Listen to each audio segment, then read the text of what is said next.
Assalamualaikum warahmatullahi wabarakatuh. Alhamdulillah, salatu wassalamu ala rasulillah, amma ba'd. Kaum muslimin yang dirahmati Allah subhanahu wa ta'ala, lama berguru dengan Pak Lutfi bin Yahya. Ternyata Miftah sekarang sudah bisa mewarisi ilmu dari Pak Lutfi bin Yahya dan ilmu para Ba'alawi secara umum, kaum muslimin. Ilmu apa itu? Ilmu pemalsuan nasab. Sekarang lagi rame pembahasan bahwa Miftah yang selama ini mengaku sebagai keturunan dari seorang kiai besar, namanya Kiai Ageng Besari. Bahkan bukan hanya keturunan Kiai Ageng Besari saja, keturunan Prabu Brawijaya. Itu klaimnya Miftah. Ini kan sama dengan Ba'alawi. Kalau Ba'alawi mengaku sebagai keturunan dari Nabi Muhammad SAW. Kalau Miftah mengaku sebagai keturunan Kiai Ageng Besari, sebagai keturunan Prabu Brawijaya. Tapi ternyata Miftah ini penipu, kaum muslimin. Belakangan ini terbongkar bahwa Miftah ini tidak terdapat di dalam daftar silsilah dari keluarga Kiai Ageng Besari, kaum muslimin. Tapi kalau ceramah, Miftah ini mengaku sebagai keturunan Kiai Ageng Besari, mengaku sebagai keturunan Raden Prabu Brawijaya. Coba kita lihat video dari si Miftah. Jadi saya keturunan ke-18 dari Prabu Brawijaya, keturunan ke-17 dari Raden Patah Demak. Miftah Maulana Habibur Rahman. Dua bapak Kiai Desa, namanya Kiai Muhammad Muradi. Punya bapak namanya Muhammad Boniran. Punya bapak Kiai Muhammad Usman. Punya bapak Kiai Jalal Iman. Punya bapak Kiai Karyonawi. Punya ibu namanya Nyai Madarum. Punya bapak Kiai Ilyas. Punya bapak namanya Muhammad Besari. Jadi saya urutan ke-9 dari Mbah Muhammad Besari, makamnya di Tegalsari, Ponorogo. Coba Anda lihat Muhammad Besari itu siapa? Muhammad Besari punya bapak namanya Anom Besari, makamnya di Caruban. Anom Besari punya bapak namanya Abdullah Mursad, makamnya di Kediri. Abdullah Mursad punya bapak namanya Raden Demang, punya bapak namanya Pangeran Demang, punya bapak namanya Panembahan Wirasmoro, punya bapak namanya Susuhunan Paworo, punya bapak namanya Sultan Trenggono, punya bapak Raden Patah, punya bapak Prabu Brawijaya. Kaum muslimin, itu tadi klaim nasab dari Miftah yang mengaku sebagai keturunan Kiai Ageng Besari. Bahkan Miftah sampai hafal urut-urutannya, sampai hafal dia ini keturunan yang keberapa, generasi keberapa. Ini persis dengan Bahar Smith yang mengklaim sebagai keturunan Nabi. Tapi kalau Bahar Smith di lain waktu mengatakan keturunan ke-28, di lain waktu lagi ke-29, kemudian di lain waktu lagi ke-38 dan sebagainya. Ini nggak jelas ya. Saya Sunan Muhammad yang 29. Saya Sunan Muhammad yang 29. Yang keberapa Habib? Ke-30 berapa? Saya kalau dari garis ayah ini saya yang ke-38. 38. 38. 432 aja nggak bisa, ditolak sama Robito. Loh, Habib kok ngaku cucu ke-28? Ana waktu itu baru bangun tidur. Yang bener Ana 38, bukan 28. Ana yang ke-38. Habib Bahar ini keturunan Rasulullah Shallallahu Alaihi Wasallam ke-37 ya, dari jalur Sayyidina Husain ya, dengan ID nasabnya itu 85678. Ini ID-nya. Ini tercatat di Robito, sahabat KSF. Ya namanya juga cuma klaim bahwa kami keturunan fulan, kami keturunan fulan. Sama seperti Miftah. Saya keturunan Kiai Fulan, Kiai Fulan, Kiai Fulan. Tapi ternyata keluarga Kiai yang diklaim nasabnya itu nyambung kepada Miftah, ternyata keluarga Kiai tersebut membantah bahwa di silsilah dari nasab mereka itu nggak terdapat nama Miftah. Coba kita lihat video-videonya, kaum muslimin. Bagian besar zuriat Kiai Ageng Muhammad Besari meragukan klaim dari Gus Miftah. Raden Kunto Pramono, keturunan ke-8 Kiai Ageng Muhammad Besari, meragukan klaim Gus Miftah yang mengaku sebagai zuriat keturunan ke-9 Kiai Ageng Muhammad Besari. Raden Kunto memaparkan silsilah 8 generasi yang dapat dijelaskan secara jelas dan runut, mulai dari Kiai Ageng Muhammad Besari, Kiai Ageng Muhammad Ilyas, Kiai Kanjeng Bagus Hasan Besari, Kiai Kasan Anom I, Kiai Kasan Anom II, Eyang Ketut Muhammad Ismail, Raden Hartawan Cokro Disiswoyo, dan Raden Kunto Pramono. Tuh kaum muslimin ya, Miftah mengaku keturunan dari Kiai Ageng Besari, itu generasi ke-9. Sementara yang generasi 8 ini sudah meneliti silsilah dari Kiai Ageng Besari dari awal sampai generasi ke-8 sampai ke-9, nggak ditemukan silsilahnya ada Miftah. Jadi gimana? Ya, Miftah. Nama Gus Miftah itu terdaftar bukan itu? Itu tidak ada dalam silsilah, itu memang benar tidak ada.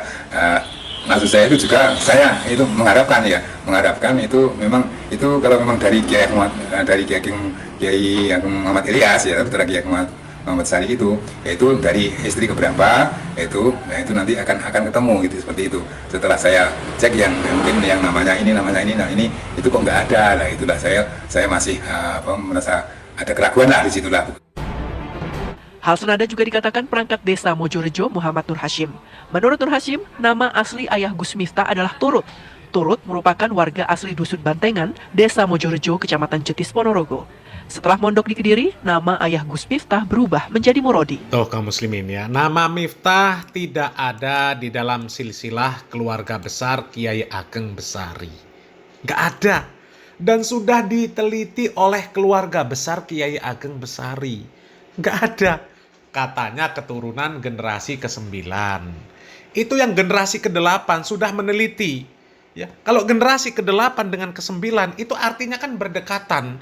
Kalau memang betul Miftah itu keturunan dari Kiai Ageng Besari, seharusnya keturunan ke-8, ke-9 itu saling tahu. Kan itu dekat. Sementara ini Kiai Ageng Besari yang jelas-jelas diakui mereka itu sebagai keturunan ke-8, generasi ke-8, mengakui bahwa Miftah tidak terdapat dalam silsilah keluarga besar Kiai Ageng Besari. Itu hanya klaim saja, dan tadi sudah ditantang. Kalau memang Miftah mengklaim bahwa dirinya adalah zuriat dari Kiai Ageng Besari, ya minta dibuktikan. Harus bisa membuktikan. Ini ditantang loh Miftah. Ya, jangan kabur seperti Ba'alawi. Mengaku zuriat Nabi Muhammad SAW, giliran ditantang untuk membuktikan, kabur. Ya, sampai-sampai Pak Rizik Syihab yang awalnya memerintahkan kepada para Ba'alawi yang mengaku sebagai zuriat Nabi untuk melakukan tes DNA, untuk memverifikasi, memvalidasi apakah benar mereka zuriat Nabi Muhammad SAW atau bukan. Ya, kata Pak Rizik Syihab, kalau benar keturunan Nabi Muhammad SAW, pasti ada kemiripan DNA-nya. Tapi kalau keturunan yang palsu, akan ketahuan DNA Nabi kemana, DNA dia kemana. Tapi ternyata apa yang terjadi? Para Kabeb Ba'alawi, menantunya sendiri, menantunya Rizik Syihab, mengatakan tes DNA hukumnya haram. Tes DNA tidak bisa mengisbat nasab. Yang mau mengisbat nasab dengan tes DNA itu siapa? Tes DNA itu untuk membuktikan, menguatkan apakah benar klaim Ba'alawi yang selama ini digaung-gaungkan bahwa mereka zuriat Nabi Muhammad SAW. Dan ternyata dari Ba'alawi yang sudah melakukan tes DNA, ya, jangankan mau diakui sebagai zuriat Nabi Muhammad SAW, DNA Arabnya saja nggak ada, hanya kecil. Ya, DNA Arabnya hampir nggak ada. Dominan India, dominan plat G, yang katanya Yahudi plat G itu. Ya, jangankan mau diakui sebagai zuriat Nabi Muhammad SAW, diakui sebagai keturunan orang Arab saja susah. Tapi ya karena Miftah berguru sama Ba'alawi, ya transfer ilmu klaim nasab itu ditransfer. Karena dengan nasab mereka bisa memperbaiki nasib. Dan tadi ketahuan nama Bapak Miftah itu namanya Turut. Ya, setelah pindah ke Kediri namanya diganti menjadi Murodi. Ini Miftah anaknya Pak Turut. Ya ini tujuannya apa? Mengklaim sebagai zuriat Kiai Ageng Besari, zuriat Prabu Brawijaya, ya. Ya Allah. Coba lanjut lagi videonya kaum muslimin. Gus Miftah lahir di Lampung. Miftah merupakan anak ketiga dari 5 bersaudara. Menurut Nur Hashim, Gus Miftah bukan keturunan Kiai Ageng Muhammad Besari karena Gus Miftah merupakan putra turut atau Murodi. Kakek Gus Miftah yaitu Mbah Boniran, Ngusman, Jalal Iman, dan Hasan Abdullah merupakan warga asli Dusun Bantengan. setahu saya itu Gus Miftah itu putra dari Bapak Murodi atau Bapak Turut itu, kemudian Bapak Turut punya bapak namanya Mbah Buniran. Baik, Bapak, klaim dari Gus Miftah dia merupakan keturunan ke-9 Kiai Ageng Muhammad Besari. Bagaimana keluarga besar menanggapinya, Pak? Kalau keluarga besar kan begini, kita tidak bisa mengklaim dan disklaim ya, tapi kita coba untuk menjabarkan data ataupun istilah yang kita punya. Kalau Gus Miftah mengaku dari keturunan Mbah Ahmad Darum, itu kok di data kami itu tidak ada. Karena putri dari Yang Ilyas itu tidak ada satupun yang menikah dengan Kiai Madarum, atau putra dari Yang Kiai Ilyas itu tidak ada yang bernama Kiai Madarum, ataupun kalau di beberapa orang mengatakan Kiai Muhammad Abdul Rahman, tidak ada. Sehingga kalau dikatakan apakah keturunan sesuai data yang kamu miliki itu tidak ada. Baik, Pak Warsito, apakah dengan adanya penyampaian Gus Miftah mengenai silsilah ini, apakah sebenarnya udah ada komunikasi Bapak antara keluarga besar dengan Gus Miftah sendiri, Pak? Kalau saya pribadi belum pernah secara langsung, atau pernah tapi tidak dalam forum khusus ya, itu di bincang-bincang yang singkat. Tapi mungkin Gus Miftah waktu itu tidak mendengarkan, waktu itu terjadi di Tegasari sebelum kolnya yang Muhammad Besari tahun kemarin.